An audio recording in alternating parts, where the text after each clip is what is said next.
Hey guys, I don't think this is a normal doctor. Viewer's discretion is advised. My name is Lion. My mom told me to deliver food to my ill grandmother. I was told to take the safer path, but I decided to take the shortcut. But for some reason, I haven't arrived at my grandmother's house yet. Instead, I find myself in an unknown forest. It's a dark and foggy forest. Its black trees cover the sky above me, but I can tell that it's already night. I can hear the loud sound of crows cawing into the night. It's so cold here that I can't stop shivering. Not to mention very dark. So dark I can barely see the road in front of me. This can't be right. I've been walking for hours. I should have been there by now. This was supposed to be a shortcut. Did I take the wrong path? I checked the map again. Only then I realized I've been reading the map upside down. How could I be this careless? I've always had a tendency to daydream too much, but I never imagined it'd come to this. My mom is going to kill me if she found out. As I scold myself for my carelessness, I hear the sound of someone, or rather, something, stepping on a branch. Hello? I panic at the possibility of being watched. Then, I hear the sound of wolves. I need to find a way out of here, or I'll be torn to pieces and eaten alive. I run through the pitch-black forest with no destination in mind. I don't know where I'm going. All I know is that I have to escape from my vicious pursuers. I run, and run. That's when I stumble upon what seems to be an old building. Maybe I can seek refuge in there. I'm so desperate that it didn't even cross my mind that it could be abandoned. I frantically knock on the door. Help! Someone! Help! Is there someone in there? Please, let me in! No answer. I'm lost and there are wolves after me, and I'm pretty sure my shouting isn't helping. Can you help me? As I'm about to knock on the door again, my chest starts to ache. My mind feels dizzy. My body feels hot, and I can barely stand. I can feel my consciousness fading away.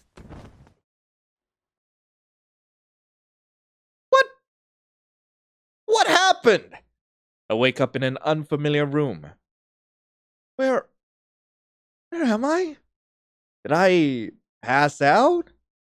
Ugh, my chest hurts. My head is throbbing and my body is burning. You're finally awake. Puta is voice acting in this game. Huh. Thank goodness. Wait, what? I was so worried about you. Okay, sounds...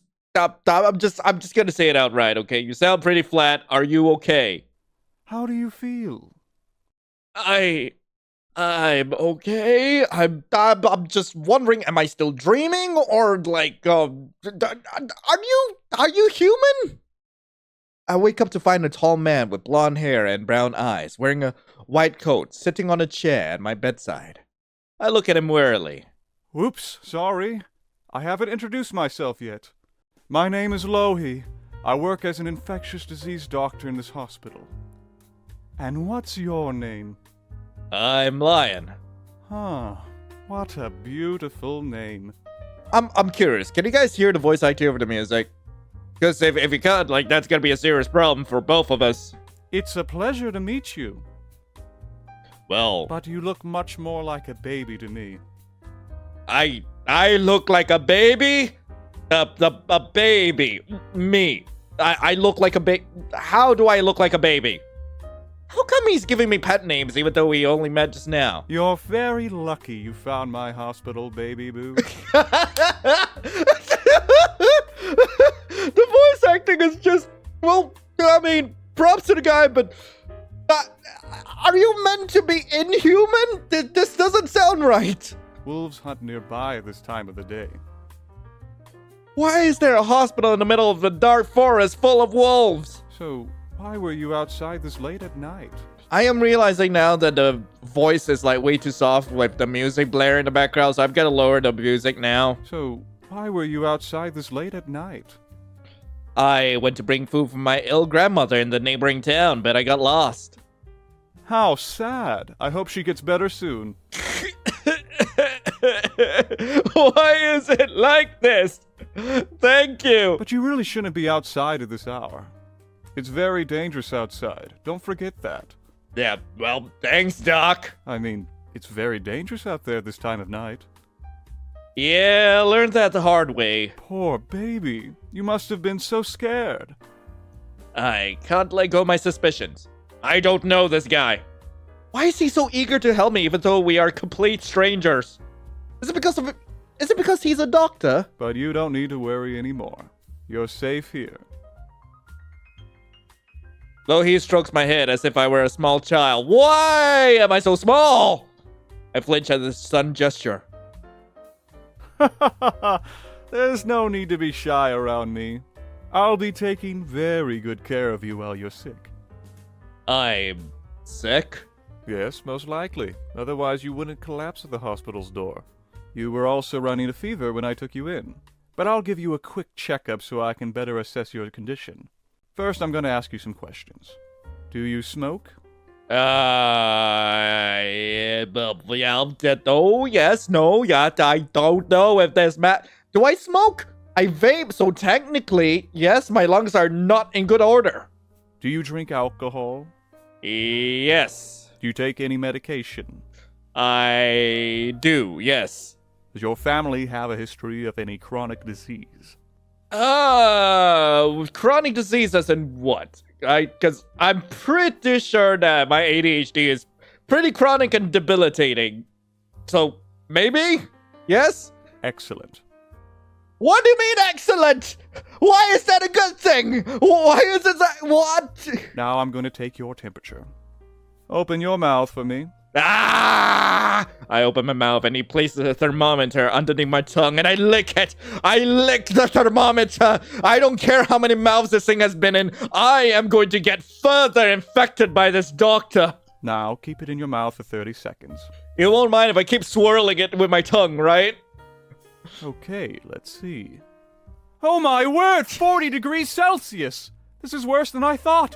No wonder you passed out. Why is it suddenly so loud? Poor baby, you look so pale and weak.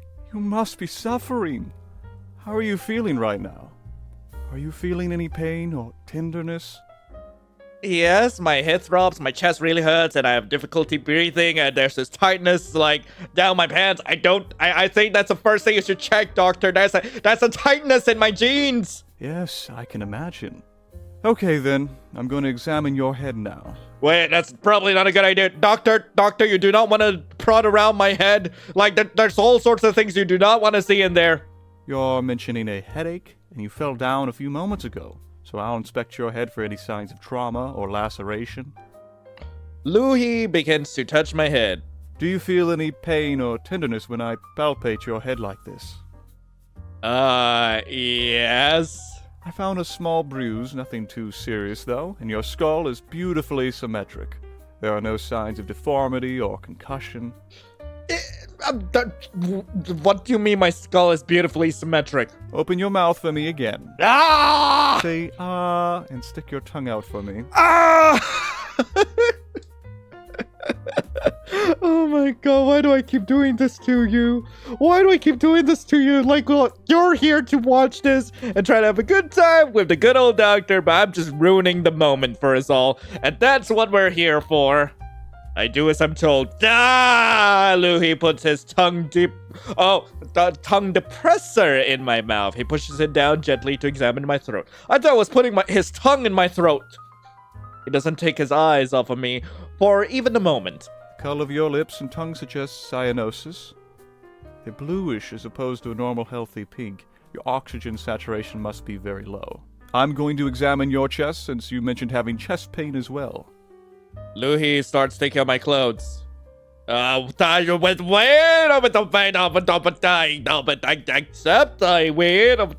accept. Good, baby boo. Okay. This is embarrassing, but this is an emergency. He needs to examine my chest properly. Louis strips me naked. He inspects my whole body from head to toe. Nothing escapes his watchful eye. I can't hide anything from him. I have no privacy here. He touches my skin from my back to my chest. He's close. I can feel his clothed chest pressing against my back. His warm breath on my neck.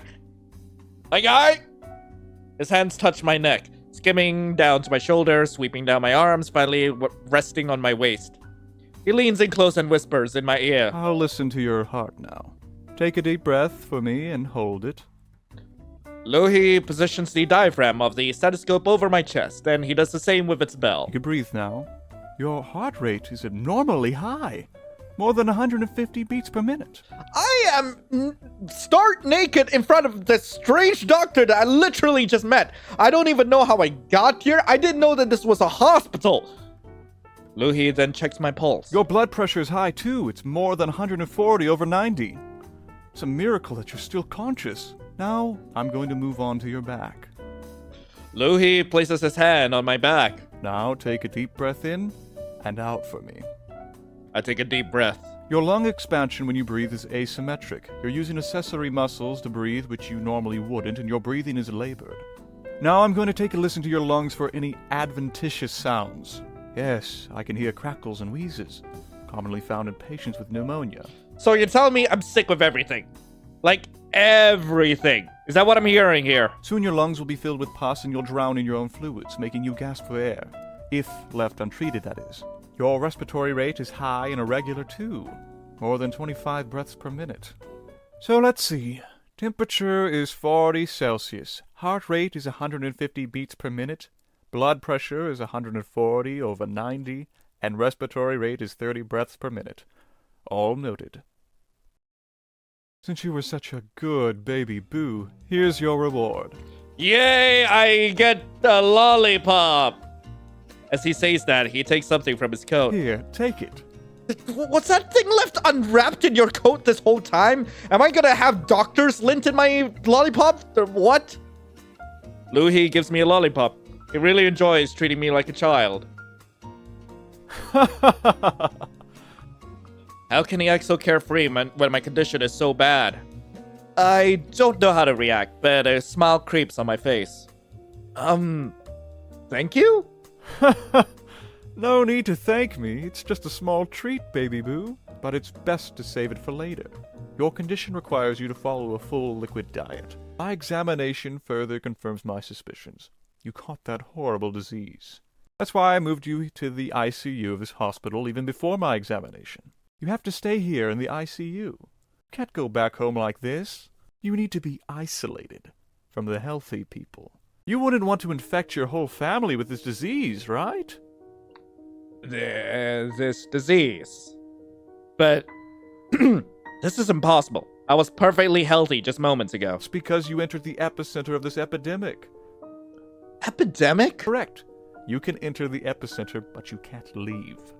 This area is the epicenter of the virus epidemic. Once you enter the epicenter of this epidemic, this disease-stricken place, your chances of contracting the disease is 95%. The whole town nearby is essentially cut off from the rest of the world. Cut off from the rest of the world? That's right. The entire town went into lockdown to prevent further spread of the virus. Well, wait, do I have the COVID? Is that what I have? What virus? What disease? What virus? Doctor, tell me! Doctor, stop staring at me! Frickin' tell me! There was an outbreak of a mysterious new virus in this area. The residents of this area are presenting an atypical form of pneumonia of unknown etiology. This place is so deserted, it looks like a ghost town. It's very spooky. We know very little about the origins of this virus. Most likely it's a zoonotic disease coming from an animal, but we weren't able to identify its animal host yet. What we know is that it's deadly, airborne, highly contagious, and has no vaccine. This is a health crisis. This pestilence is capable of wiping out entire towns. It spreads so rapidly and kills at such an abnormal rate that there's no current reports on a death toll. Luckily, there are treatments that can mitigate its symptoms and ultimately save you from this malady. Wait, if this disease is so deadly, why aren't you wearing face masks and protective equipment? Because I wouldn't be able to build a very strong connection with my patients if I wore protective equipment. Think about it. If I wore protective gear, my patients wouldn't be able to see my facial expressions. Wouldn't that be scary? Yeah, but I'm pretty sure you're getting infected at this very moment. I want them to feel truly comfortable around me. I want to be able to touch them, to feel their skin, to hold their hands, to embrace them as if I was one of their family members. My guy! Okay, I understand doctor-patient confidentiality, but I don't think that means screwing your goddamn patients, doctor! But that's way too dangerous. Not only are you at risk of catching this disease, you can also infect other patients. Then I'll take that risk. Yes, I want to heal my patients, but I also want to form a strong bond with them while providing the utmost comfort to them. I'm pretty sure that doesn't involve you raw dogging your patients. And I wouldn't be able to do that wearing a scary mask. How can I truly bond with my patients if they can't even see my face? Besides, this is a non-profit hospital, so there's a shortage of medical supplies like masks.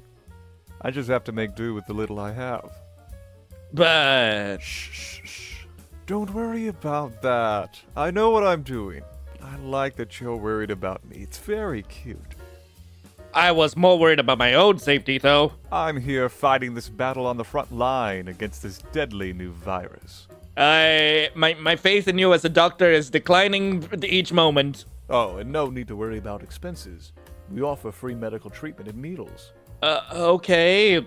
Nurse! Nurse! Can we please get a different doctor in here? This is a non-profit hospital for the poor. We're here to help. Will I ever be able to return to my family? I can feel tears falling from my eyes. That's the doctor? What the frick? In an abrupt gesture, Luhi wraps me in his arms tightly and presses his lips against mine. His tongue slips in my mouth gently but demanding like. I'm stunned. I try to regain my composure and loosen up his grip, but it instead makes him embrace me tighter. He presses me against his chest, almost crushing me. Luhi doesn't even give me one moment to breathe. He continues to kiss me deeper and deeper, his eyes closed in pure bliss. Luhi finally pulls away, leaving me gasping for air, still wrapped in his arms. My mind tries to process what just happened. But what he does next leaves me even more dumbfounded. He starts to cry. Poor baby Pooh. You must be so sad and scared. Of course you will return to your family. I'll make sure of it. Because I'm here to treat you. Not with your phallus, I hope. Like, for the love of God, doctor, please. Think of me as your best friend. Or even a family member like your dad. I'll be here to hold your hand throughout the whole process. You freaking kissed me! I don't want to think of you as my goddamn dad! That wasn't just a normal kiss! You went tongue deep! Your tongue was invading spaces it should not have been in! Luhi finally releases me from his tight grip.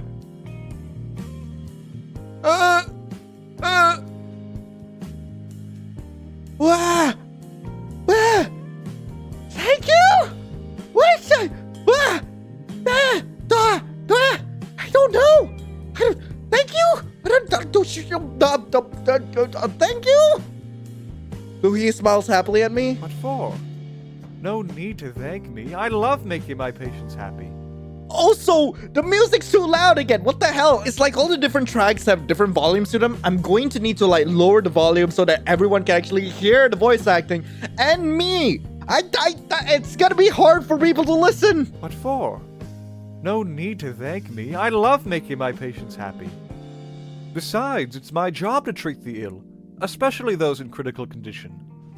But your gratitude does make me very happy. But can you please not do that again? But that was too dangerous. I'm infected and you exchange bodily fluids with me. You could get infected too. Are you worried about me? That makes me even happier. Can I kill this man? Is there something I can do? But you don't need to worry about me. Like I told you, I want to build strong connections with my patients and provide the utmost comfort to them. How many patients have you raw dogged at this point, doctor? What the hell? His smile is infectious. So, how do you feel right now? Awful? My head sears with intense pain, and my chest hurts even more. It's getting harder and harder to breathe, and I feel lightheaded. I feel like you're the one infecting me, Doctor! Let's see. Headache, chest pain, high fever, dry cough, dizziness, and shortness of breath. All noted. I'm not coughing! What? This onset of pneumonia-like symptoms are typical of this disease. Am I going to die? Not while I'm here to take care of you, baby boo. So, let's begin your treatment. First, I'll give you medication for your pain. Here. Open wide. Say, ah. Oh my god, I could hear his mouth clicks. Reluctantly, I do as I'm told. Ah! Luhi feeds me some sort of medication. He has been forcing me to do what he wants this whole time. I wonder if he realizes how controlling he is. I'm too scared to say no. I have no one else here to rely on. Good, baby boo. That'll definitely make you feel better. Yeah, my trust in you as a doctor has reached critically low. I feel like if I didn't take the medication, he'd get very upset. He'd just force feed it. But just taking medication is not enough. You need to stay hydrated and healthy. I brought you a cup of water and chicken soup. When did you have time to do that? It's crucial to drink plenty of water and fluids when you're sick. Wait, where did you pull the chicken soup out from? You sweat more when you're sick because of the fever. You sneeze and you get a runny nose, and that increases the amount of fluids and electrolytes you lose. Doctor, answer me, where's the chicken soup from? That's why water intake is so important. Where's the chicken soup from? An infection commonly triggers a cytokine storm. Your immune system releases proteins called inflammatory cytokines to fight the infection. But excessive production of cytokines leads to chronic inflammation.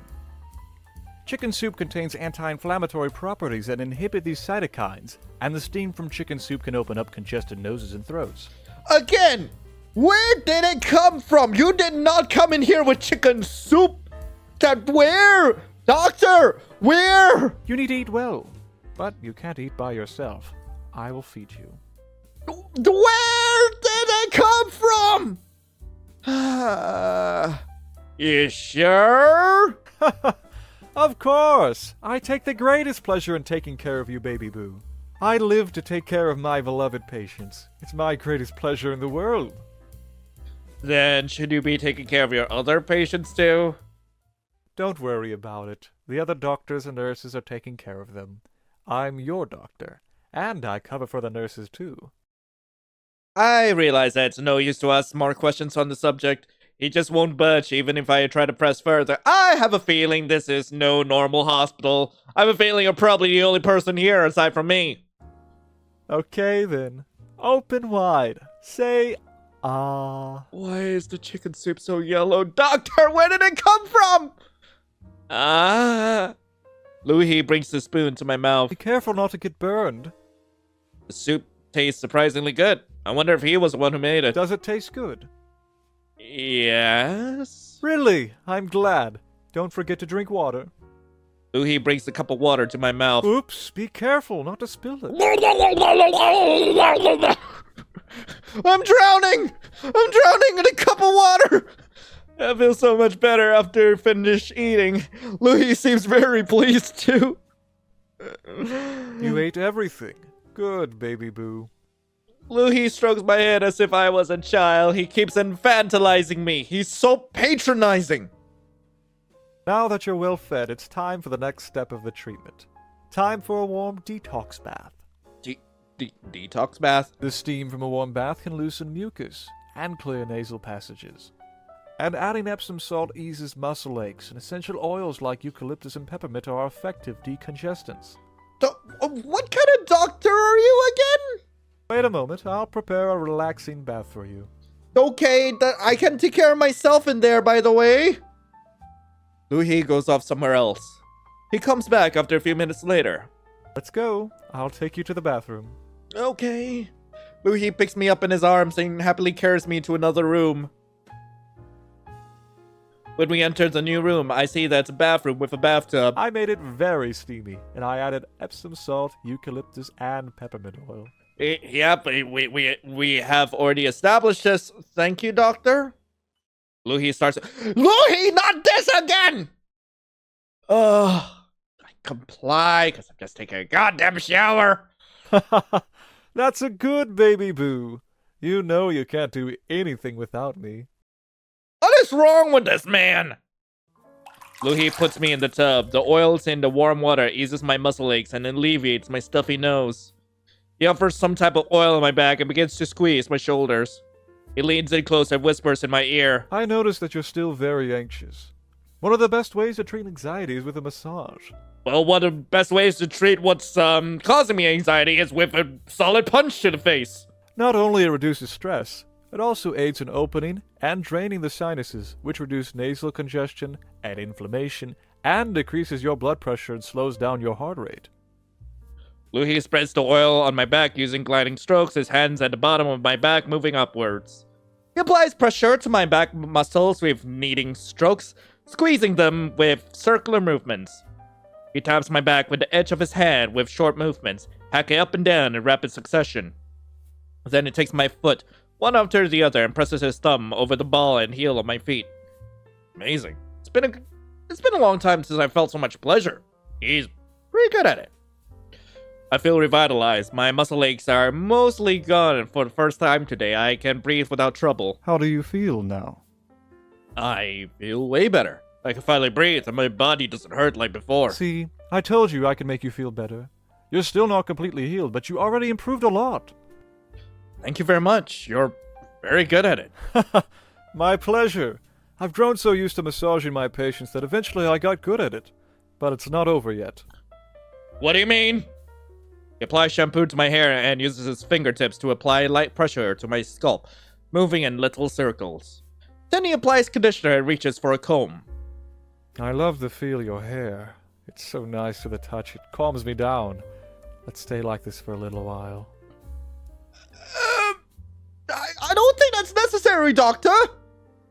He begins to smoothly detangle my hair with the comb. It takes a few minutes because he wants to feel my hair. Yes, like this. It feels so good.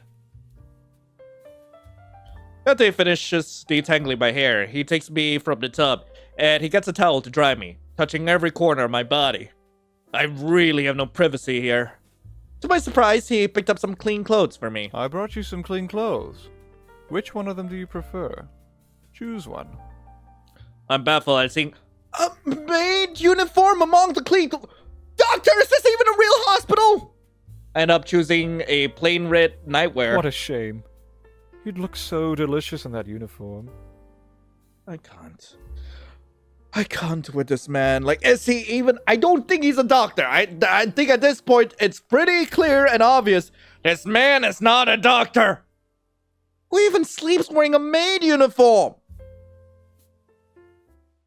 He then carries me back to my room in his arms and puts me to bed. It's already nighttime. It's essential to get plenty of rest when you're sick. Your body is using up a lot of energy to fight the infection. Yeah, and I'm looking him straight in the face. Sleeping reserves and replenishes energy and repairs cells, tissues, and muscles. But can you sleep by yourself? Must be so scary to sleep alone in an unfamiliar room. I'll be fine. I can't sleep alone. I'll be fine, Doctor. You don't need to worry about me. I know for a fact that he wants me to say that I can't sleep alone. I know he wants me to give him permission to just watch me over the night.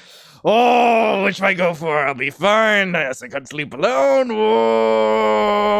You know what? I just want to get this over with. Yeah, I can't sleep alone. I generally sleep with my mom when I'm feeling anxious or scared. See, that's perfectly normal. Sleeping with someone reduces your anxiety and stress and makes you feel safer. I want to go back!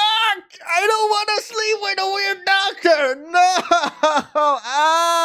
I'll be fine! I'll be fine! No, I'll be fine! How can you sleep well when you're alone in a strange place? Anxiety and stress make you more likely to have nightmares, and that disrupts your sleep. Sleeping with someone lowers your blood pressure and reduces inflammation. Emotionally reduces your anxiety and stress and makes you feel safer. You need to sleep well and peacefully in order to get better. That's why I'm here, to protect you in your sleep. Do I even have a choice? Do I even have a choice in this goddamn game? Okay, it's either piss him off and I just, he'll just do whatever the hell he wants to me, or I just try my best to make him happy. I guess this will be the playthrough where I just try my best to make the stupid freaking yandere doctor happy. I don't think you're even a real doctor, aren't you? God damn it! That makes sense. Yes, I did go back and actually chose to like let him sleep here because you know what? He's not even gonna give us a choice. Luhi turns off the lights. He gets in my bed and screw off already! He gets in my bed and wraps me in his arms. I'll make sure that you feel protected. Doctor, you've got other patients! It's strange, but I feel protected when I'm with you, Luhi. That makes me very happy. It's what I wanted to hear.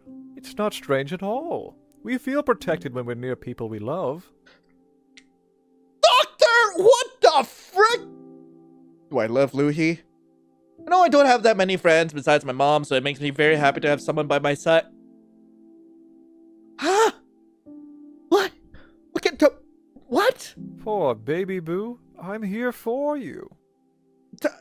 I swear to God, the only way I can retain any semblance of sanity at this point is to believe that this visual novel is actually a comedy. Okay, please tell me, developer, please, for the love of God, tell me that this visual novel is just a satire, or it's just like some sort of dark comedy. Okay, please, for the love of God, I won't be able to take it if this is meant to be serious. It's great that you can count on your mom. My own parents kicked me out of the house. I can't imagine why. That's horrible. Why would they do that? Do you want to talk about it? Yes, it's horrible. I come up from a family of doctors. My father, mother, and older brother are all doctors. They disowned me and kicked me out of the house because they thought I had no talent to be a doctor. They always speak ill of me, saying that I bring shame to the family. I'm basically the black sheep of my family. Gee, I wonder why. Did you try sleeping your patients back then too? No matter what I do, it's never enough. Well, maybe you should do less. Luhi starts to cry. That's not true. How can he say that? You've been taking care of me so well till now, so why? Thank you very much. You really know how to make me feel better, baby boo. Okay. In a sudden movement, Luhi pins my arms down to the bed and kisses my... What is wrong with you? Get off! Are you afraid? Do I repulse you? What? He sticks his tongue into my mouth. At first I was scared, but I eventually find myself reciprocating his kiss. He kisses me all the way down to my neck. Then he leans in close and whispers in my ear. If you're ever afraid, I'll be there to hold your hand and protect you, my precious little baby boo. Oh no. What's it smell? It's foul. It smells like rotting flesh. Wait, this foul stench is coming from Luhi. I'm sorry, I remembered that I have some errands to run. I'll be back soon. Well, screw off, Luhi! Don't come here again! Will you be okay while I'm gone? Yeah, don't go. I guess I'll be clingy as all hell, I guess. Don't go. Please don't go. Being alone here is so scary. Oh no. Poor baby boo. I'll be as quick as possible. Oh, sorry. I'm so sorry. But I've got to go. I still can't get over the voice acting. Don't leave the room. Leaves the room immediately. Luhi runs off to somewhere else in a hurry. Why is he in such a hurry? Looks like he was in pain. And what's with that smell? It was in such a hurry he dropped something out of his pocket. When I pick it up, I see that's a picture of a person around my age. That's weird. Why would Luhi have that? Yeah, I think about the worst case scenario. I have a bad feeling about it. Maybe I should go after him to give it back to him and ask him about it. I'll be good and stay in the room. I should listen to him. He might be controlling, invasive, and patronizing, but he took very good care of me till I got better. I'll just wait till he comes back to ask him. After a few hours, Luhi comes back. Sorry, baby boo. Did I take too long? Did you feel lonely without me? I felt lonely. Poor baby boo. But I'm back now to keep you company. I'm just saying, this is completely unnecessary, Doc. Sorry if I took too long, baby boo. He doesn't smell anymore. Maybe I was imagining things. What happened? I remember that I had another patient to take care of. Oh, so you were smooching on the patients without me, huh? Jesus Christ, Doctor. Like, keep it in your pants. Only now you remember something so important. Unfortunately, they passed away. How sad. It's just like, wait, I had another patient. Oh no, they're dead. Never mind. He starts to cry. Maybe if he took care of them since the beginning, like he did with me, that wouldn't have happened. Oh, I'm so sorry to hear about your loss. Thank you, baby boo. But it just wasn't meant to be. Hey, you dropped this while you were in a hurry. I had him the picture that he dropped from his pocket. Oh, I see. How careless of me. I just like keeping pictures of my patients so I can remember them after they get better and are discharged from the hospital. Okay, legit. What is wrong with you, doctor?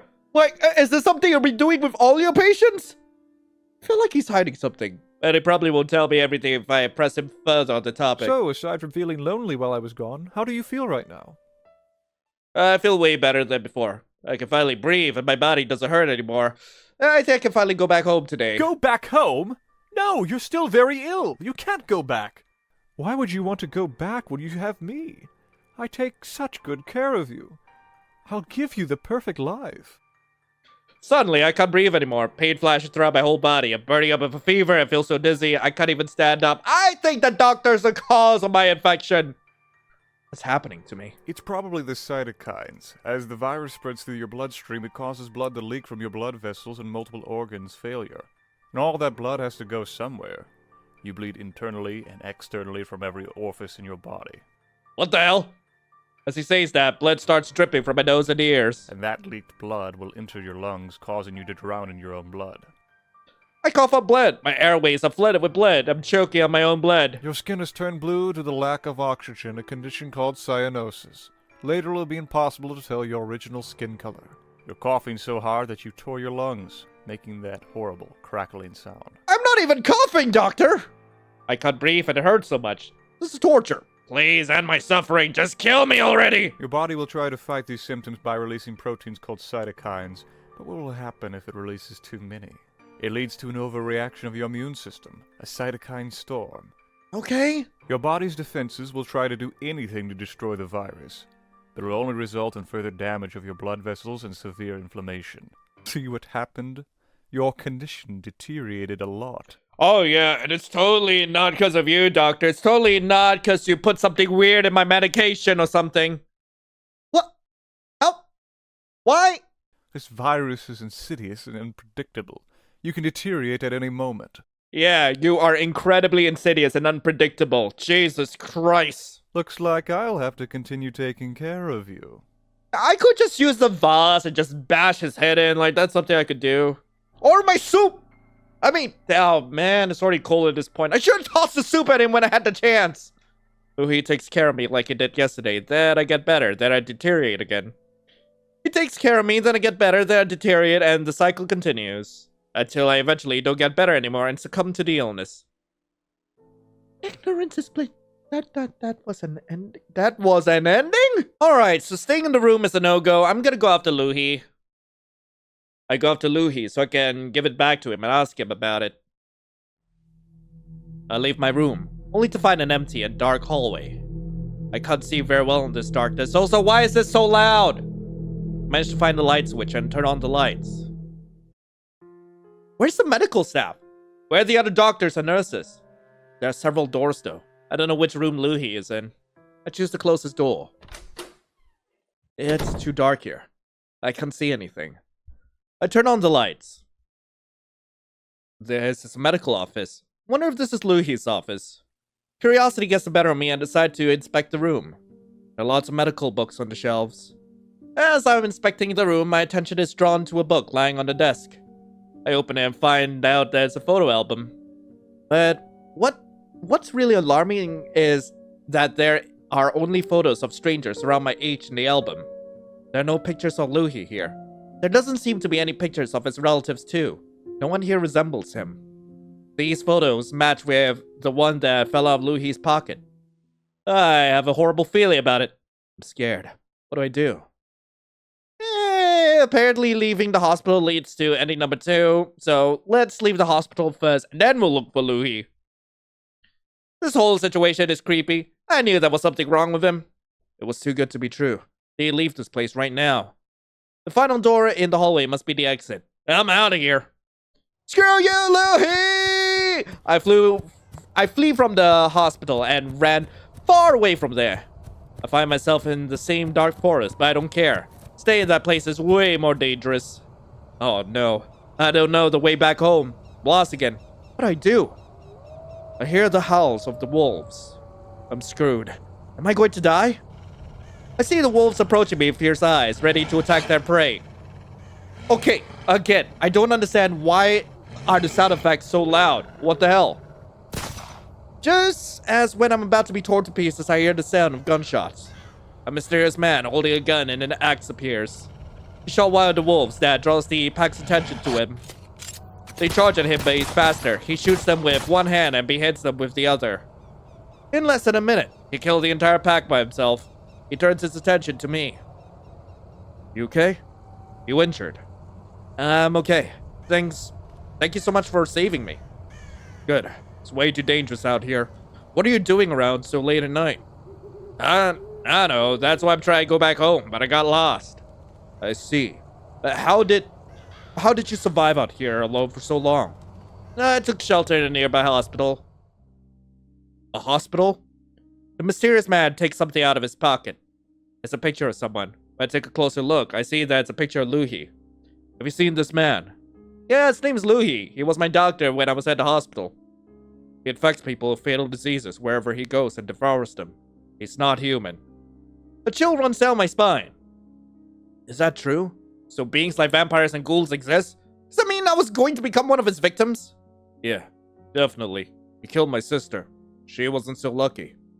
I've been looking for this man, or rather, thing. Tell me where he is so he doesn't make any more victims. I'll take care of him. But if he's not human, how will you win a fight against him?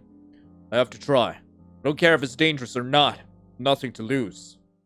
He's in the direction I came from. Right there. I point to the direction of the hospital. Thank you. The path to civilization is over there. You can't miss it. Take care on your way home. He points to the road that leads back home. Thank you very much. You take care too. I eventually find my way home. I ended up not delivering the food to my grandma. How will I explain that to my mom? I wonder what happened to that mysterious man. I didn't even ask his name, even though he saved me. Did he manage to beat Louis? Guess I'll never know. Just when I get home, my condition deteriorates. I collapse in the arms of my mom. My whole family gets ill too. Am I going to die from this horrible disease? Is everyone going to die from this horrible disease? Ending 2. Dying with your family. God damn it. Right, I guess we got no choice but to look for Louis. Louis might be controlling, invasive, and patronizing, but it took very good care of me when I was ill. I gotta have some faith in him. I can ask him about the photos once I find him. I'm sure he has a logical explanation for that. Maybe he just likes taking pictures of all his patients. Yeah, that sounds like him. He said he wants to build strong connections with his patients. I leave his office and go back to the hallway. I open another door. It's too dark in here. I can't see. Really? You can't see the multitude of skulls in the goddamn room? I turn on the lights. Yeah, this isn't that surprising. I couldn't believe what I was seeing. Shelves filled with human skulls. What's the meaning of this? I take a closer look. Are they real skulls? Nah, they can't be. They have to be fake, right? Why would Louis keep something so morbid? I'll keep looking for him. Wait, he's a doctor, so he might keep them for research purposes. I've seen doctors keeping a fake skeleton in their office.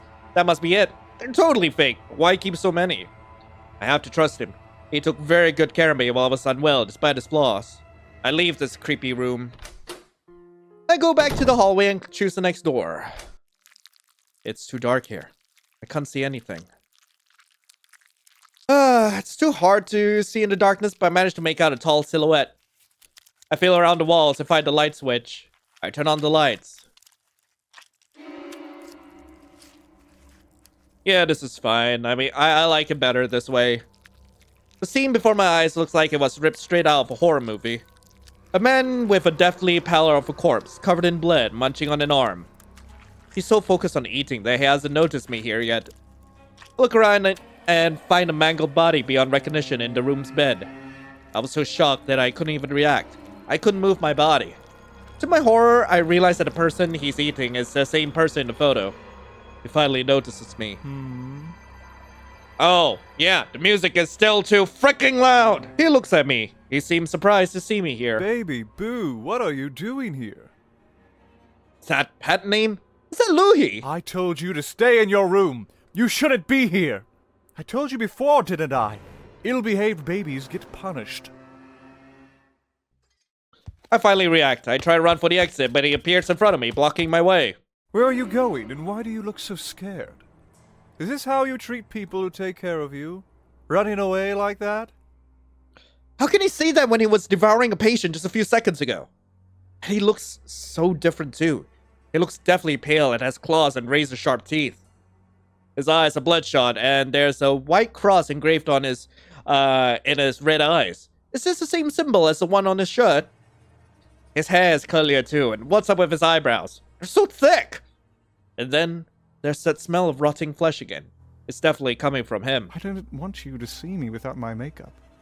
I haven't even fixed my hair or plucked my eyebrows yet. What the frick? Forget that! You were eating human flesh just a few moments ago! Of course I'm still shocked! What can I even say about all this? Why don't we return to the room so I can explain everything to you? How's about we not? Do you want me to go back there? I'm left with no choice. I can't outrun or overpower him. I'm done for. At his command, we go back to the room with the disfigured corpse. Could we at least go to a clean room? God damn it! It's my first time seeing someone dead, let alone in that state. I feel nauseous. I'll just vomit. I came here because you dropped this when you were in a hurry. Oh. I hand him the picture of the dead person in the bed. I see. That was very careless of me. I was in a hurry because I felt my craving for human flesh plaguing me. I like keeping pictures of my patients so I can remember them better after I eat them.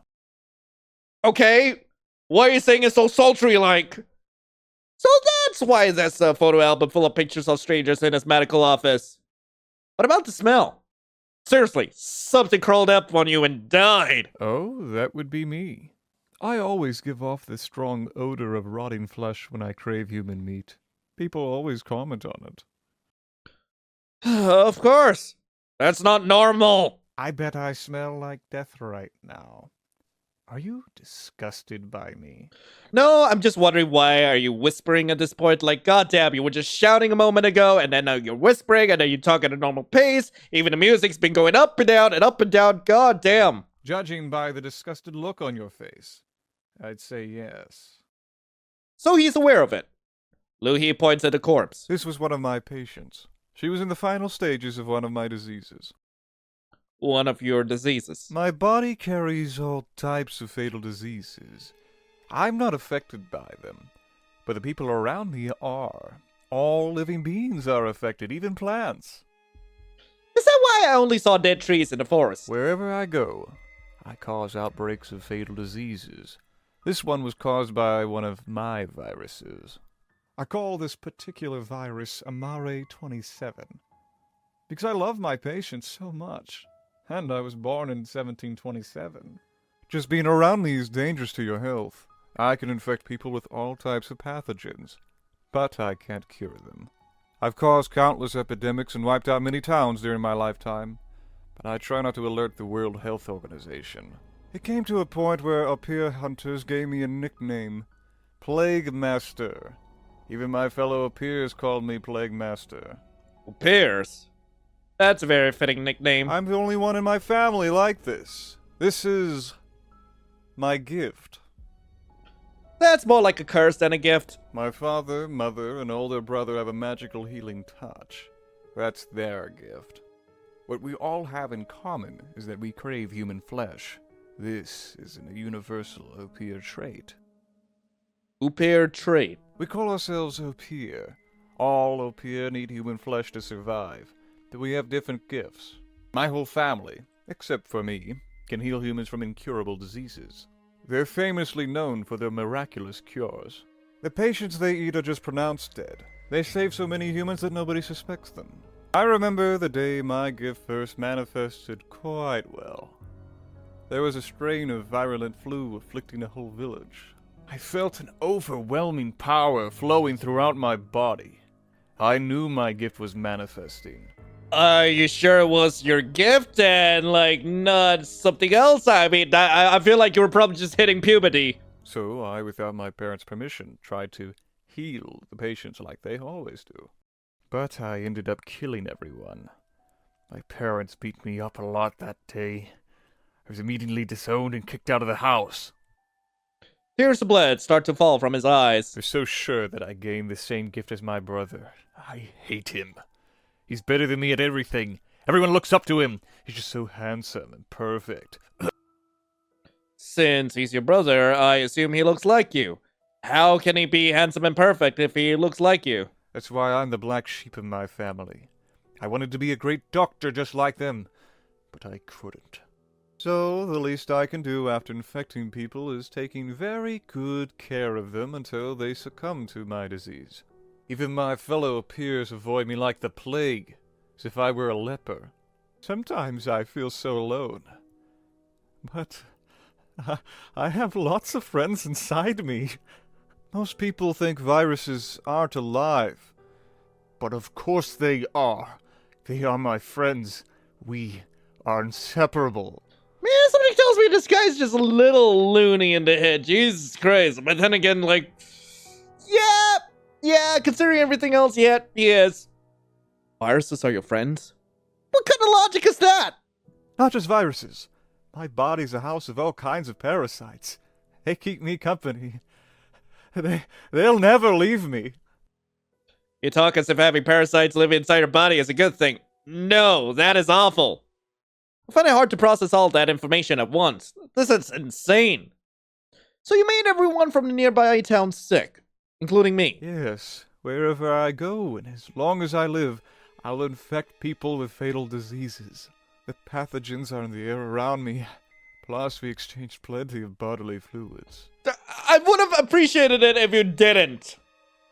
You talk as if I had a say in that. You infected me with your bodily fluids against my will. What about my grandmother's illness? Is that your doing too? Could be. My pathogens travel in the air. Sometimes I don't actually need to be there in order to infect a whole town. But if your grandmother really contracted one of my diseases, then soon her whole town will be infected too. My diseases spread like wildfire, after all. The elderly are the first to die from my diseases. Very soon your grandmother will succumb, and soon enough her whole town will perish along with her. Oh my god. Nah. I didn't tell you before because when I explain everything to my patients, quite often they try to run away from me. Sometimes they do manage to escape when I'm not looking. Of course they'll try to escape. But it's all futile. My disease catches up with them eventually. Once you're infected, I get full control of your body. I can control every infected cell in your body. It's impossible to escape me. I actually want to cut off their limbs, but it's no fun to keep someone without their consent. I'd rather just kill them if they don't want to be with me. Getting their consent is all part of the fun process. They just keep resisting me, rejecting my care and love. It'd be a huge hassle. But man, if they didn't have arms and legs, they'd be forced to rely on me completely. But I'd have to contain some of my urges. So you lied to me. You said that you could make me better with your treatment and that you wouldn't let me die. Well, I needed to give you some hope that you would get better. Otherwise, you'd just reject my care and love. The reason you didn't see anybody in town or at the hospital is because they're mostly dead. Got it. You were the only healthy person around, so I decided to stick around to take care of you until you die. After that, I'd eat you up and move on to the nearest town so I could infect and devour more people. Why me? Because you seem so lonely and vulnerable. I can tell by the way you speak, the way you walk. Makes me want to take care of you. You're just my type. Ew. I eat my patients when they're in the final stages of my disease. It's become a ritual. They don't feel any pain, nor do they suffer after I eat them. I save them from the ills of this world. There's nothing to be afraid of. This is the best way for me to connect with my patients. When I eat them, we become one with each other, and we live together forever. And I make sure that they're given the best care, so they can pass in utmost bliss. I even give them hallucinations, so that I can make them believe their dreams came true. I'll be taking this with me. After saying that, he rips off the corpse's head. I'll preserve it and keep it safe with the others. Isn't it beautiful? Luhi shows it to me as if it was a trophy. God damn that. Like, either that same face syndrome or like, yeah, the girl looks exactly like me.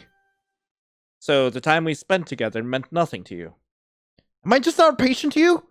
You were just saving me for later? Of course not. It's been years since someone wholly accepted all my love and care. Generally, people think I'm overbearing, controlling, or pushy. But you accepted me wholeheartedly the way I am. There's no greater pleasure than being accepted the way you are. Not even my parents could do that.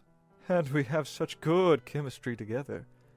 You let me take care of you without complaining, and I get to take care of someone. Taking care of people is what I love the most in this world. You have a very special place in my heart, baby boo. I want you by my side for as long as possible. Is that really true? Of course it is. Believe me. If that wasn't true, you'd be dead by now. I always punish ill-behaved babies. At that moment, I feel fear for a second.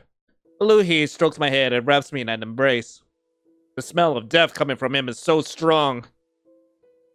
Again? Again, doctor? Well, can I even call you doctor at this point? We just established that you ain't. He runs his claws along my body, sending shivers down my spine, as I feel them scratching my skin. He presses his lips against mine in a devouring kiss. I can feel his fangs grazing my lips. Despite his razor-sharp teeth, he gently nibbles my ear, all the way down to my neck. So you'll kill me. Everyone dies at some point. I'm just speeding up the process. And I will make sure to make you very happy while doing so. There is nothing to be afraid of. I'm going to die very happily. Yay! I probably look unpleasant to you right now. I'll put back on my makeup. That's fine. Look alright that way. Really? Thank you so much for accepting me unconditionally. I feel so comfortable with you, baby boo. No problem. If it's okay with you, I'd like to draw you like that. Oh. I like to draw the people I love, so if you don't mind, I'd like to draw you. That's so cute. Of course you can. Although I don't like to show myself without my makeup. I'll make an exception for this beautiful occasion. What?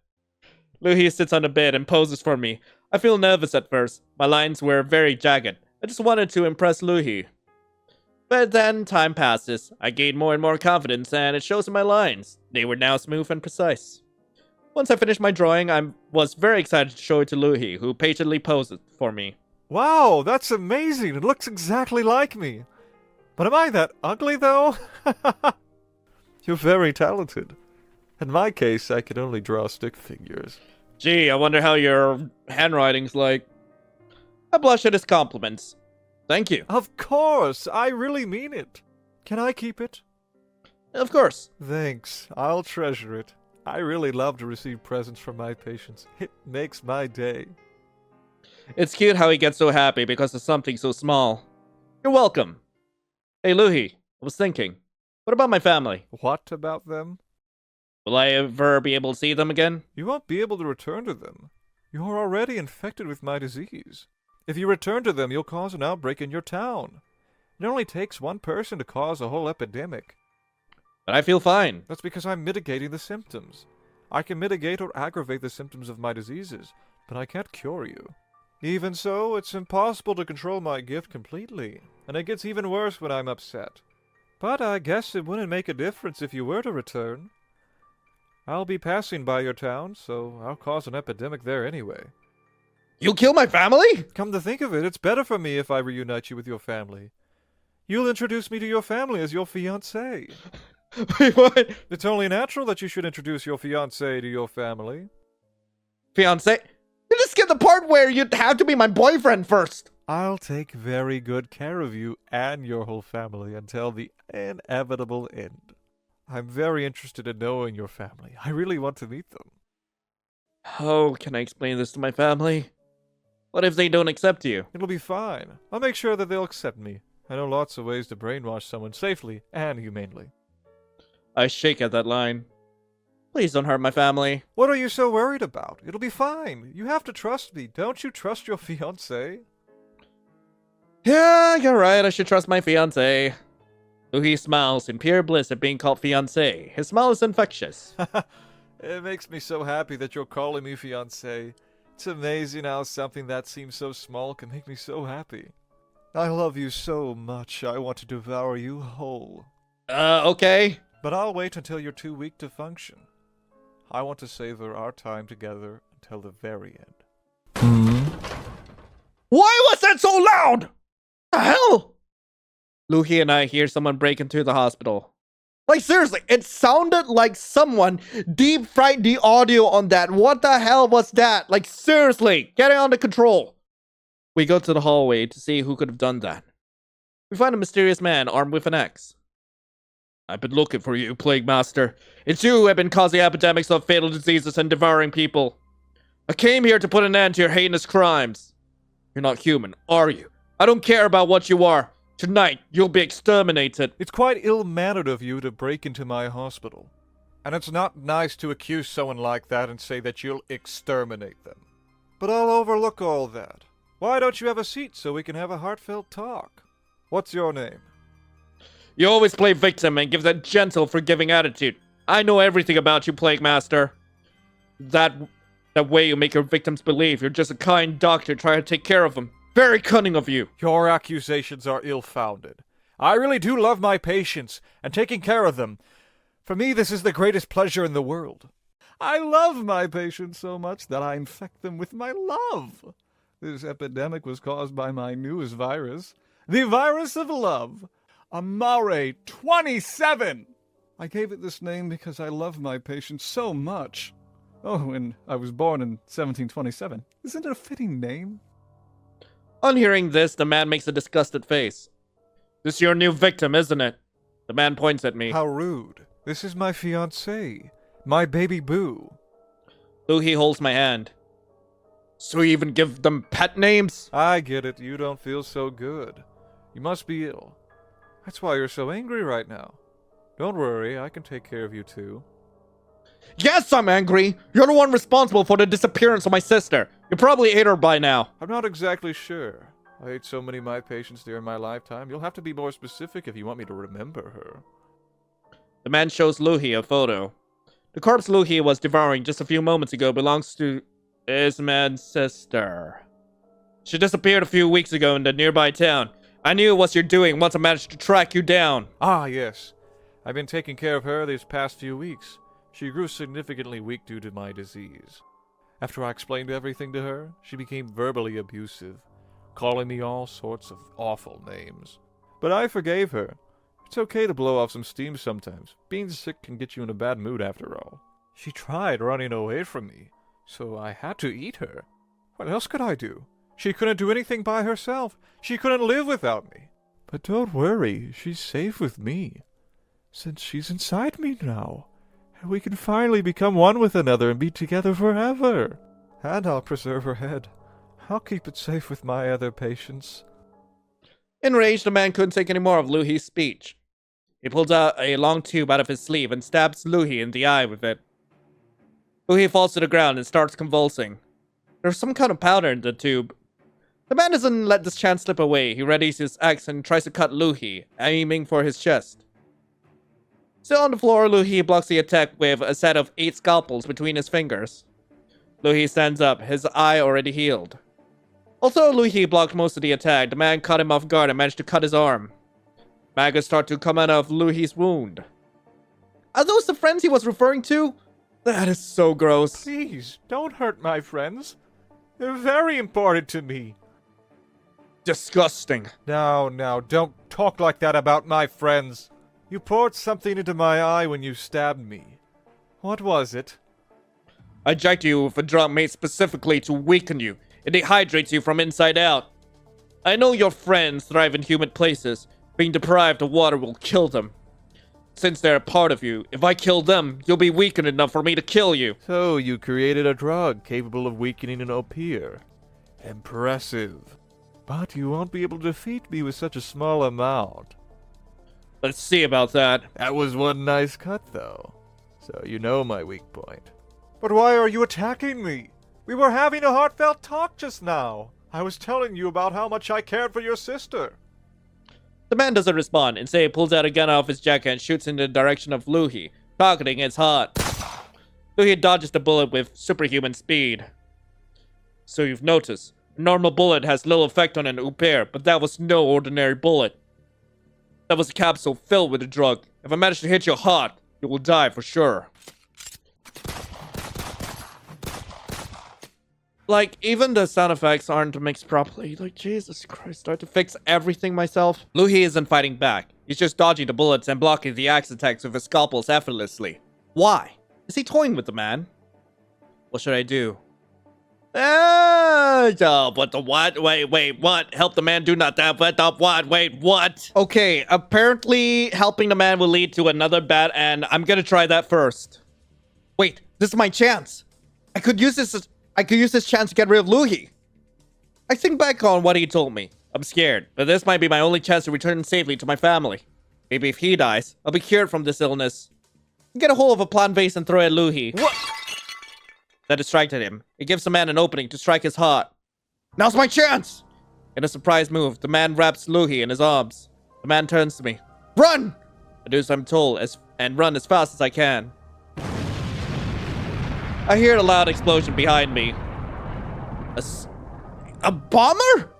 The man exploded himself and took Luhi with him. I feel horrible. The man sacrificed himself to save everyone. But then I think back on what the man said. If I kill you, everyone will be freed from this malady.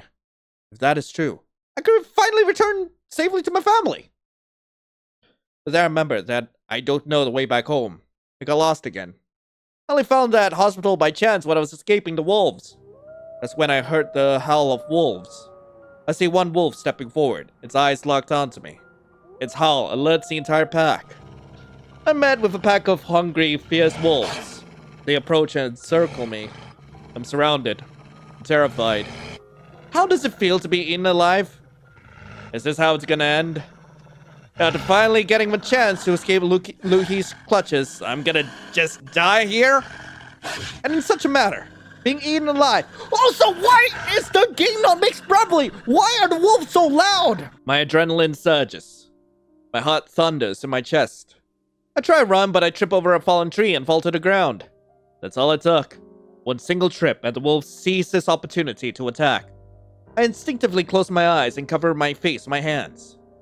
In a second, I feel the weight of one of the wolves as I scrambled about on the ground. I tried desperately to get up, but the wolf was joined by more. In a frenzied attack, the pack bites me all over, clasping their jaws around my legs and arms, pulling my limbs in all directions. I feel the tearing of skin and muscles. I try to put up a fight, trying to lash out and fight them off. But there were too many of them. They are strong and powerful. I feel myself growing weaker. As I lay there, I try to cover my head and neck. I have no more fight left in me. I'm bleeding heavily. I try to crawl out of danger, leaving a trail of blood behind me. I manage to limp ahead a few steps, trying to get to safety. I momentarily escape their grip, but I'm caught soon again. This time the wolves did not spare me, biting out chunks of flesh from all over my body. I scream out in pain and anguish until I finally stop moving. Ending 4. Eaten alive. Okay, fine, I'm gonna do nothing. What can I even do? I can only trust Luhi. He's my fiancé now and he knows how to fight. I should interrupt them. I'm sure Luhi will win. He's fast enough to dodge a bullet. This is a big misunderstanding. I wish we could talk it out, but I guess not. Luhi smiles, watching the man struggle to kill him for a few moments. I love humans. They can be so determined and strong-willed, despite being so weak and having such short lifespans. And I can see that you work so hard to get to this level. You're very skilled for a human. But humans are also very ignorant and stubborn. You should know by now that it's futile to fight the undead. They aren't capable of defeating a peer. Just give up here. Your ill-conceived plan to kill me won't work. A human can't win against the undead. This ill-fated fight will only result in your death. Just stop. I don't want to hurt you. I want to end you as humanely as possible. But the man doesn't listen. He keeps trying to hit Luhi's heart with the drug-filled capsules. After dodging most of the bullets, Luhi blocks the last bullet with his scalpels. I can't believe my eyes. Can't be. How do you do that?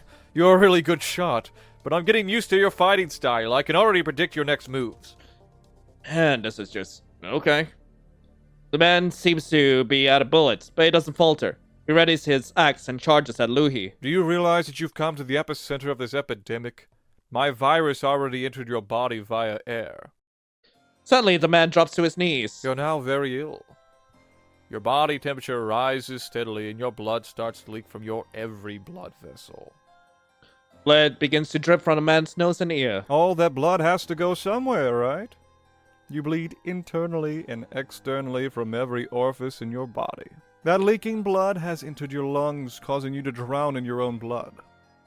He coughs up a lot of blood. You're coughing so hard that you tore your lungs, making that horrible, crackling sound.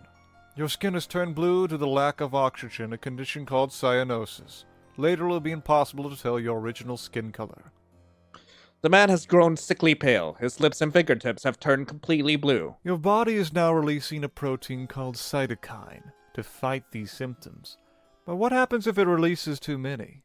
A cytokine storm happens. Your immune system overreacts to the infection and releases too many cytokines, causing severe inflammation and further damage to the blood vessels. Stop right now! You've lost so much blood that your body will go into shock. You can no longer be saved. Stop being so ill-behaved and be a good patient. I will never be your patient! The man stands up with great difficulty and readies his axe once again. I know that if I kill you, everyone will be free from this malady. You only bring chaos, plagues, and misfortune wherever you go. Why do you keep on living if your existence only causes suffering? If you actually cared about people, you'd just kill yourself! Nobody would care if you were gone! Luhi looks shaken. How can you say something so cruel? I'm gonna take you for a bully. You seem to forget that I'm a living being with feelings. I wonder if you'd like it if someone said that to you. How would you feel? Why are you being so harsh, even though we just met now? There's no response from the man. Luhi summons his scalpels. What do you mean summons? What do you mean summons? When did this become Final Fantasy? How sad. You seemed like a great brother. Luhi slashes the man with his scalpels, acting as very long, sharp claws. The man finally falls to the ground, lying in a pool of blood. I just stand there, staring in shock. My first time seeing someone kill a person, let alone in such a violent manner. Luhi smiles and waves at me. He comes in my direction. I'm done. We can go meet your parents now. I look at him, still in shock. I think back on what the man said.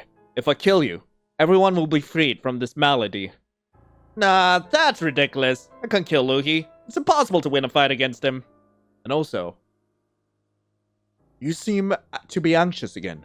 What happened, baby boo? Sorry, it's just my first time seeing someone die in that kind of matter too. Shh, don't worry. That was just self-defense. You saw how he attacked me, right? But it's all over now. Hey, baby boo.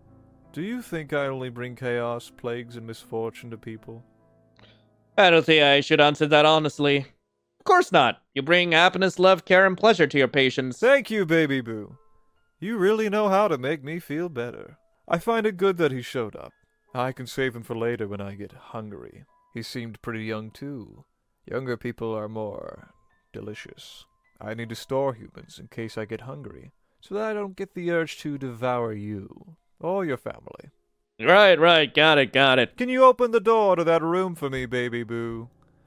I'll put him there. He says this as he drags the body by the legs to the room as if it was a ragdoll. He stores the body inside a large refrigerator. There we go. Finished. I'm taken aback by Luhi's cold-heartedness. I wonder if he realizes how ruthless he is. Is he gonna do the same to me when I die? I'm scared. Let's go meet your parents. I can't wait to meet them. I wonder if they'll like me. I think I should take a shower and put on some clean clothes first. Oh, you're right. Wait a moment and I'll be ready. Luhi runs to the bathroom and I'm finally left alone. How long has it been since I've had some privacy? I try to gather my thoughts. How will my family react to this? I know my mom won't like it. Luhi looks kinda shady even when he's dressed as a human. He also said that he'll force my family to accept him. I wonder what he meant by that. Is he going to hurt them? Oh, of course he will. He'll infect them with some deadly virus the same way he did with me. He even said that he'll take care of them until the inevitable end. What can I do? I can't overpower or outrun Luhi. He basically took me hostage. As I'm still lost in thought, Luhi returns from the bathroom. How long have I been waiting? Can't tell. I'm back. Did you miss me, baby boo? Now Lohi is very well groomed and looks like a human. He also smells good. Yeah. Perfect. We can go meet your family now. Yep. Dear me, I'm so nervous. Lead the way.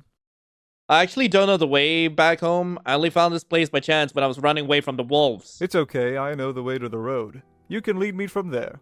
I know this place like the palm of my hand. Let's hurry while it's still nighttime. The Epyr can't walk in the sunlight. Interesting. Just like the vampires from folktales.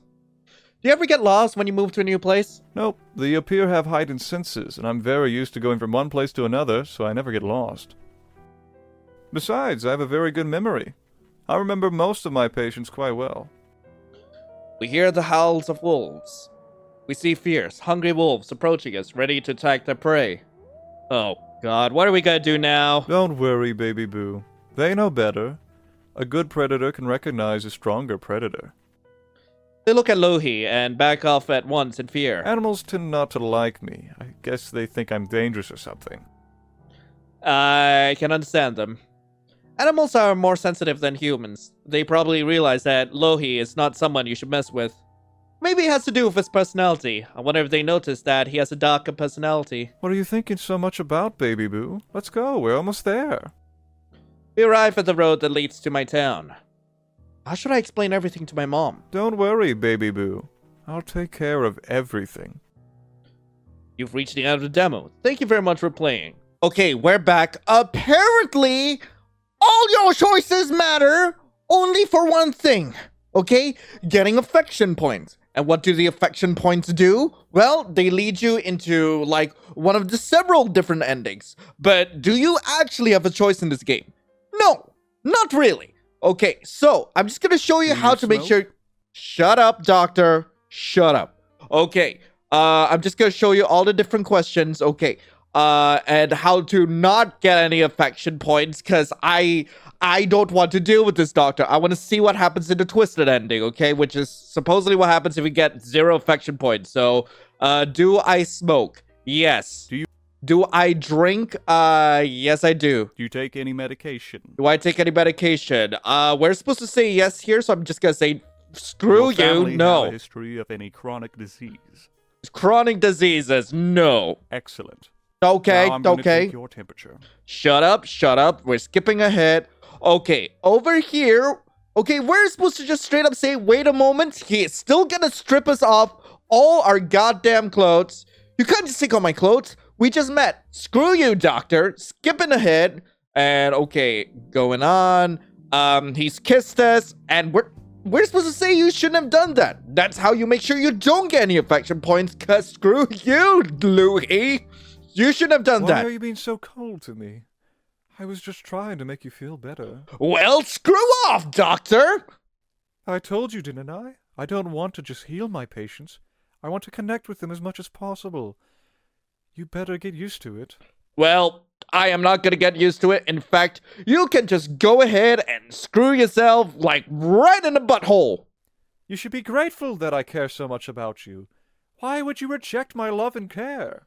Because I never asked for any of this. I would rather die than spend another minute with you. I'm doing my best to nurse you back to health. So you better show some appreciation. I'll show you some appreciation by skipping all your dialogue. Okay, now I'm just gonna say I can eat by myself. That's fine, there's no need for that. Don't give me that attitude. You can't even stand up on your own. Your immune system is currently fighting the virus, and that takes a lot of energy from your body. That's why you're feeling so weak. And that's why you're so weak as a character, you piece of poo. Skipping ahead, he still feeds us anyway. We're gonna stop him from giving us a goddamn shower, cause screw this, man. No, please, I can do this myself. He wears a smile on his face, but I can sense anger underneath that smile. So you'll really defy me, even after my examination proved that you can't do anything by yourself? My guy, I can deal with things myself. I don't know what's your deal. You should be aware by now that you need me to do everything for you. Do you want to escape my care that much? Yes, I do. Skipping your frickin' dialogue, you still shower me, I'll be fine. How can you sleep well when you're alone in a strange place? Anxiety and stress make you more likely to have nightmares, and that disrupts your sleep. Yes, Luhi, yeah, I get it. Skipping ahead, I don't care, Luhi. Okay, I'll be fine, so yeah, screw off. Really? You won't miss me? Not at all. Even though I've been taking care of you so well up until now, you won't miss me? I won't miss you even if you get hit by a goddamn bus. And now we're supposed to go after Luhi, and we've already seen all this, so skipping ahead. Look for Luhi, skip ahead. Keep looking for him. Skip ahead. He's eating the patient. Whatever. I don't care. You just screw right off. You're sick. No, I'm not sick. I'm completely healthy. Only the people around me get sick. I meant that you're sick in the head. Why?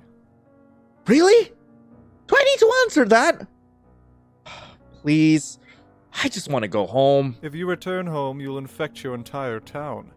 It only takes one infected person to cause a whole epidemic. But I feel perfectly fine. As I say that, I feel intense pain in my whole body and something building up in my lungs. I bet the cytokines are killing you right now. As my virus spreads through your bloodstream, it causes blood to leak from your blood vessels and multiple organs failure. Okay, Budget Kira. All that blood has to go somewhere, right? You bleed internally and externally from every orifice in your body. Well, this is a better fate than actually dealing with you, so yeah, thank you. Keep it coming. As he says that, blood starts dripping from my nose and ears. I collapse to the floor. That leaking blood has entered your lungs, causing you to drown in your own blood. I cough up blood. My airways are flooded with blood. I'm choking on my own blood. Your skin has turned blue due to the lack of oxygen, a condition called cyanosis. Later, it will be impossible to tell your original skin color.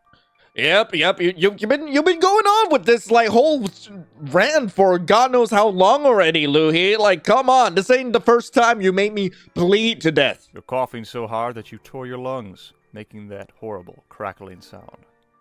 I can breathe and it hurts so much. This is torture. Please end my suffering. Kill me already. Your body will try to fight these symptoms by releasing proteins called cytokines. But what happens if it releases too many? Okay. It leads to an overreaction of your immune system, a cytokine storm.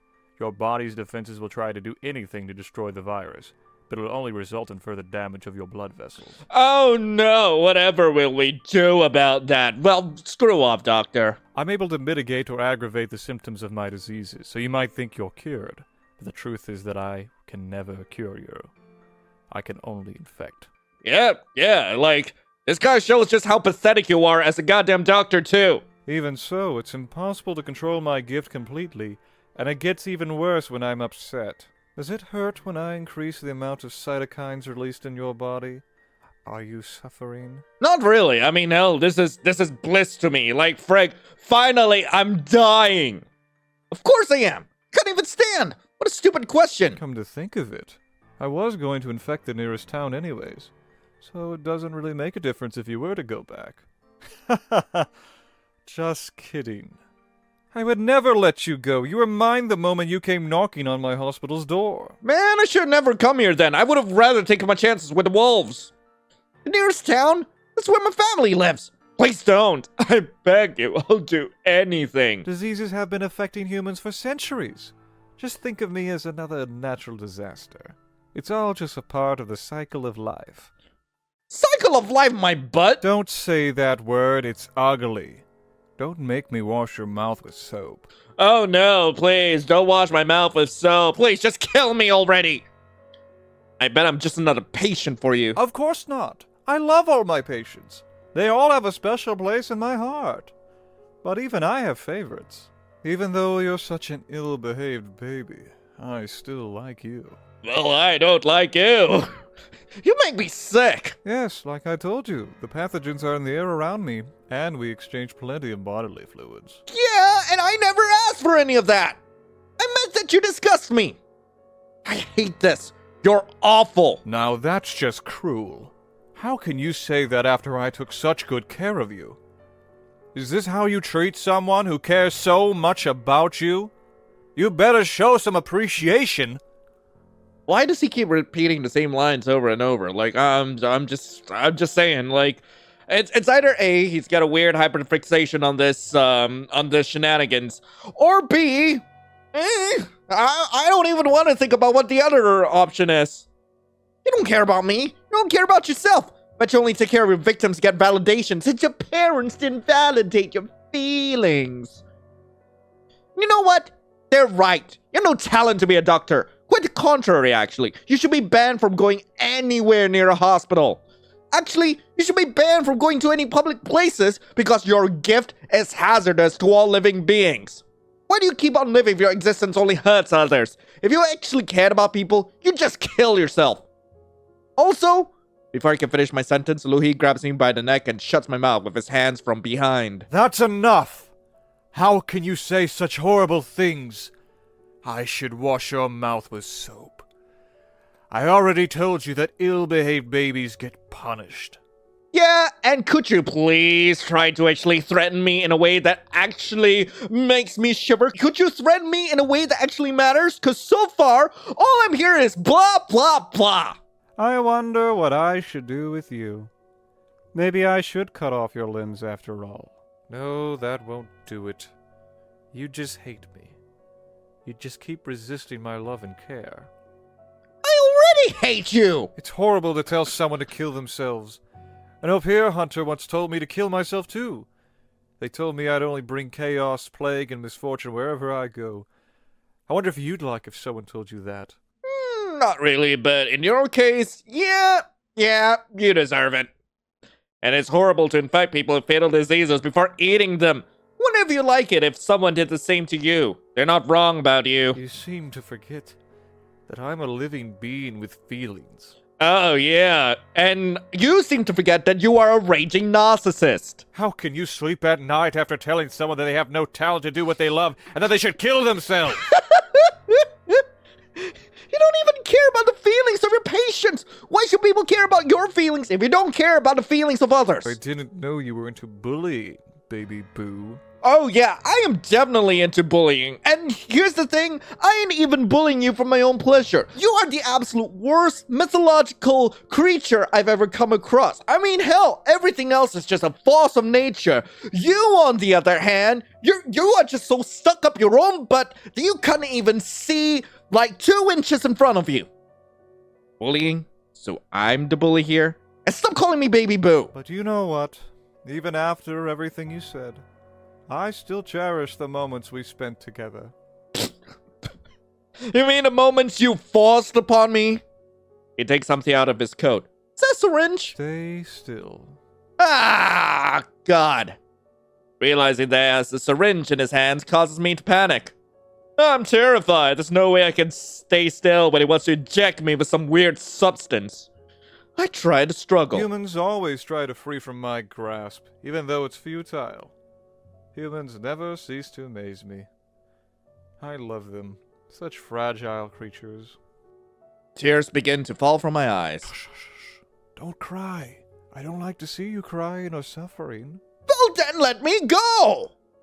Then why are you torturing me right now? I'm the one who should be crying after being torn to shreds.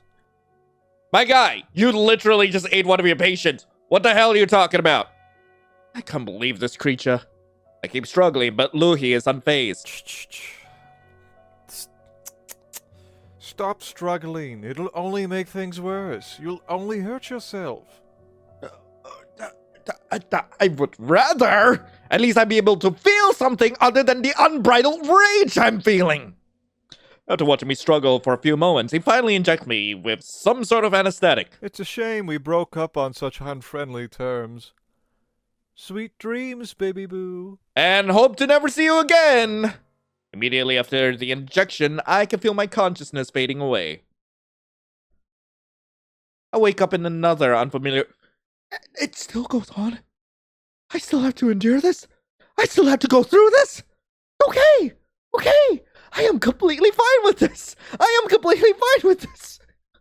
have to look around the new room to see if I can find out where I am. I look upwards to find what looks like surgical lights. Is this an operating room? Why am I here? I try to move, but to my horror, I realize that I'm bound by straps. I assume that I'm lying on an operating table. I think of the absolute worst that could happen to me, and my heart starts to race. A shiver runs down my spine. The door opens, and Louhi walks in. So, you're awake. I was hoping that the anesthetic would render you unconscious for a couple more hours. Okay, hang on, let me get this straight, okay? Not only are you pretending to be a doctor, you also administered anesthesia to me without being a proper anesthetist. And now what? You're trying to tell me that you are like a genuine freaking surgeon? Is that it? Are you gonna what? What are you gonna do here, huh? Like, seriously, try to impress me. I'm all out of anesthetics. The one I gave you was the last one. Okay. But I don't think the effects of the anesthetic I gave you completely wore off. You might be conscious during the surgery, but you shouldn't feel any pain. Anesthesia awareness is very rare, but it still happens when there's insufficient doses of anesthetics. Surgery? Oh no, please, Louhi, don't. I can't speak. But a terrified look in my eyes tells him something. Louhi looks at me, and as if trying to calm me down, he strokes my head. Don't worry, it won't hurt at all. And I'll be as quick as possible.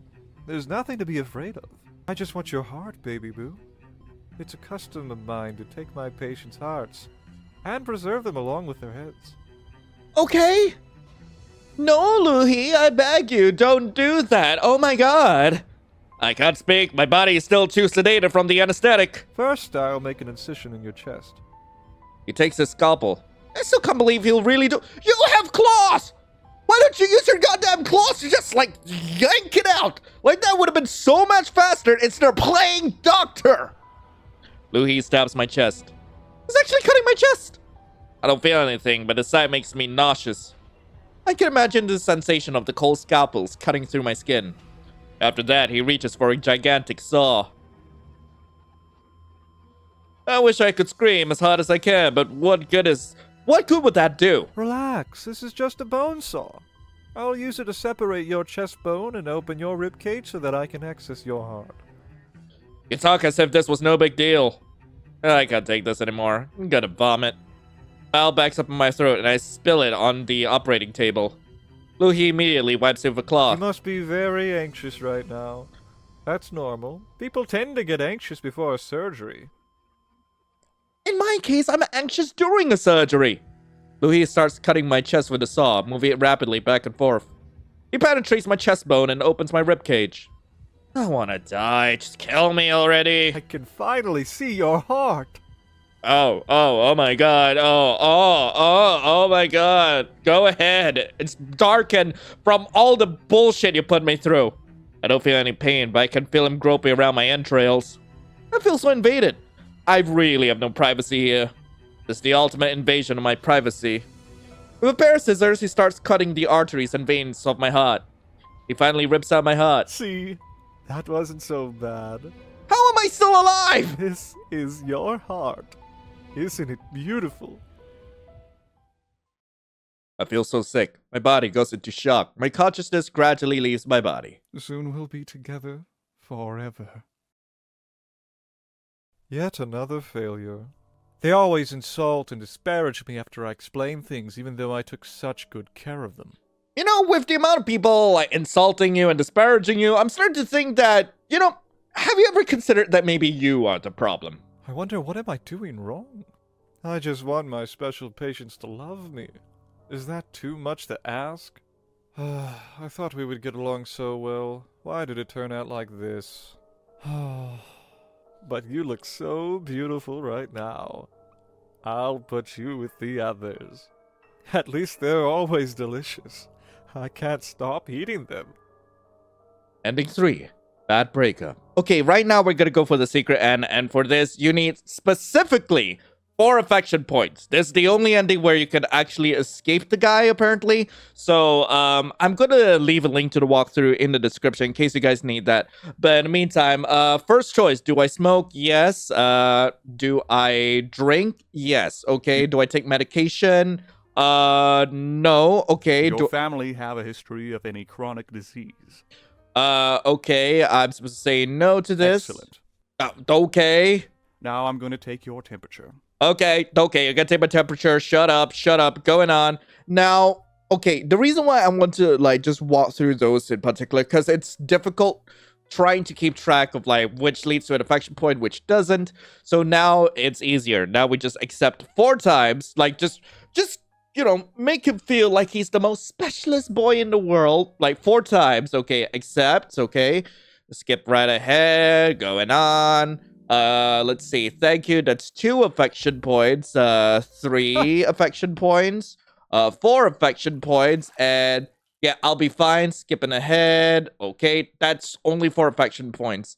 I'll be fine. You Just won't skip ahead. Shut up. Go after Luhi. Look for Luhi. Keep looking for him. He's eating. Okay, you got anything to say? Anything different? So the time we spent together meant nothing to you. Am I just not a patient to you? And you were just saving me for later? Of course not. It's been years since someone wholly accepted all my love and care. Not entirely. Generally, people think I'm overbearing, controlling, or pushy. But you accepted me wholeheartedly the way I am. I can understand where they're coming from, though. There's no greater pleasure than being accepted the way you are. Not even my parents could do that. And we have such good chemistry together. You let me take care of you without complaining, and I get to take care of someone. Okay. Taking care of people is what I love the most in this world. You have a very special place in my heart, baby boo. I want you by my side for as long as possible. Is that really true? Of course it is. Believe me. If that wasn't true, you'd be dead by now. I always punish ill-behaved babies. At that moment, I feel fear for a few seconds. But Luhi strokes my head and wraps me in his embrace. The smell of death coming from him is so strong. Ah, why am I kissing him again? Can I skip that? No, I can't skip this. It's apparently a whole new scene. He runs his claws along my body, sending shivers down my spine as I feel them scratching my skin. He presses his lips against mine in a devouring kiss. I can feel his fangs grazing my mouth. Oh my god, why do I have to go through this again? Despite his razor-sharp teeth, he gently nibbles my ear, all the way down to my neck. So you'll kill me? Everyone dies at some point. I'm just speeding up the process. And I will make sure to make you very happy while doing so. There is nothing to be afraid. I probably look unpleasant to you right now. I'll put back on my makeup. Nah, it's fine. You look okay that way. Really? Thank you so much for accepting me unconditionally. I feel so comfortable with you, baby boo. I feel absolutely uncomfortable with you. God. No problem. If it's okay, I'd like to draw you... Wait, hang on.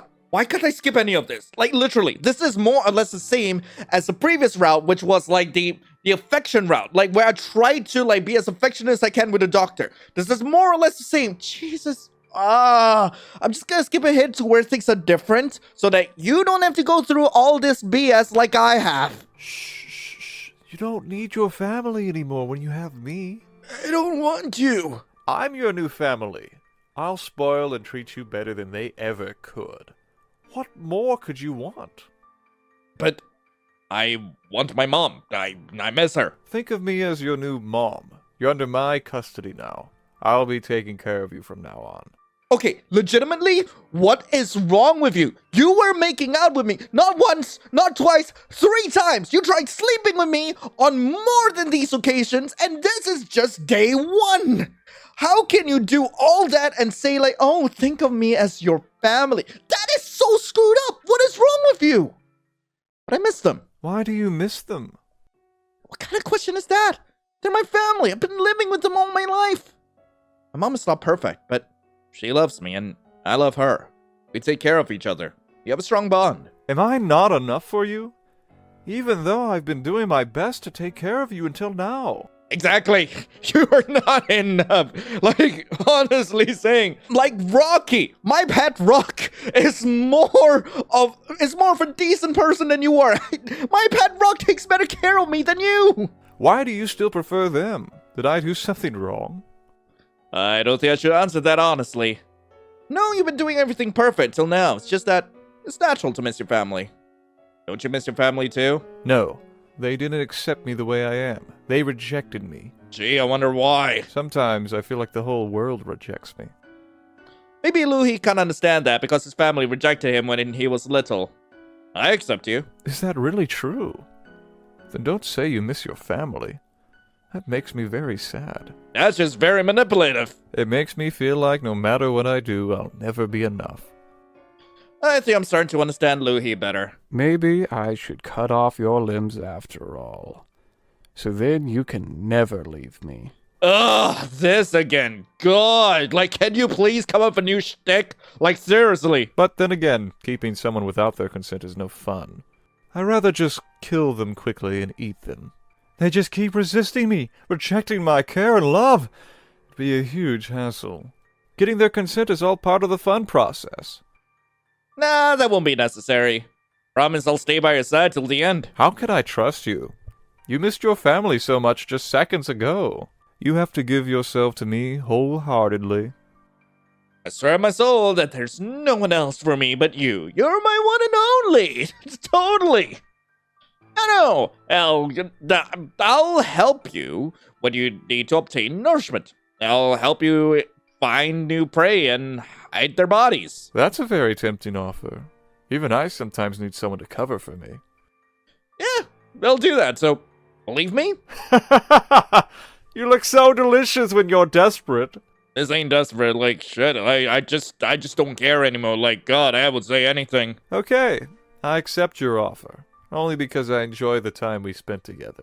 But you better not betray me, because ill-behaved babies get punished. I know. Oh, God, not this again. Louis and I hear someone break into the hospital. We go to the hallway to see who could have done that. Also, I'm just gonna skip the fight scene. Like, y'all don't need to see this. So, apparently we go through this route. Like, if you have specifically 4 affection points, like, yeah, you have no choice but to, like, just help the man and throw a vase at the guy. The man blew himself up and took Louis with him. I feel horrible. The man sacrificed himself to save everyone. But then I think back on what the man said. If I kill you, everyone will be free from this malady. If that's true, I can return to my family. But then I remember that I don't know the way home. I got lost again. I only found the hospital by chance when I was escaping the wolves. That's when I hear the howl of wolves. Again? I see one wolf stepping forward, its eyes locked onto me. Its howl alerts the entire pack. I'm met with a pack of hungry, fierce wolves. They approach and circle me. I'm surrounded, terrified. How does it feel to be eaten alive? Is this how it's gonna end? After finally getting my chance to escape Louis' clutches, I'm just gonna die here. Am I actually just gonna die here? I'm just gonna skip ahead because we've already seen the wolf scene. I instinctively close my eyes and cry for help. Help! That's when I hear the sound of gunshots. One of the wolves was shot. I look up to see who did it. I find 3 men armed with guns and axes. They're just like the man who blew himself up. The pack of wolves turned their attention to the 3 men. The wolves charged at them, but they were no match for 3 gun-armed men. They kill all the wolves in less than a minute. After they're finished, they turn their attention to me. We heard an explosion. When we came here to see what happened, we heard someone cry for help. You okay? Yeah, thanks to you. Where were you in the previous route? The sounds of explosions came from that direction. That's where Abram went. Please, Listen, have you seen a man armed with an axe and a gun? Yeah, he was hunting down a man called Luhi. I saw him fight in front of me just moments ago. He told me to run. Then I heard an explosion. So Abram really sacrificed himself to kill the Plague Master. Abram. So that's the man's name. Damn it! We told him not to go alone. It's nearly impossible to kill the Plague Master alone. It's no use.